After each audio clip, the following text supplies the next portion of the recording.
A part time thing will create full time problem for you. আমরা অনেক সময় মনে করি যে না, চাকরির পাশাপাশি কিছু একটা করব বা একটা মেইন কাজের পাশাপাশি অন্য আরেকটা কাজ করে সেটাতে সাকসেস আনবো। তো এটা আসলে সবসময় ভালো রেজাল্ট বয়ে আনে না।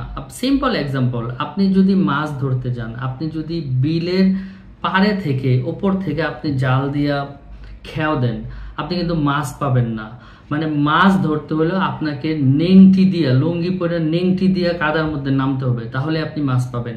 পার্ট টাইম জিনিসের কখনো কোনো রেজাল্ট আসে না। অনেকে আছে চাকরির পাশাপাশি 5, 6, 7, 8, 10 বছর ধরে পার্ট টাইম বিজনেস করে, বাট সেই পার্ট টাইম বিজনেসের ইনকাম 20, 30, 40, 50 হাজারের বেশি যায় না। সেই ইনকাম কখনো তার মেইন ইনকামকে বিট করতে পারে না এবং সে কখনোই জব ছাড়তে পারে না। সুতরাং যদি জব ছেড়ে বিজনেসে আসতে হয় তাহলে ফুল টাইম বিজনেসে আসতে হবে এবং জব ছেড়ে। A part-time thing will create always full-time problem for you.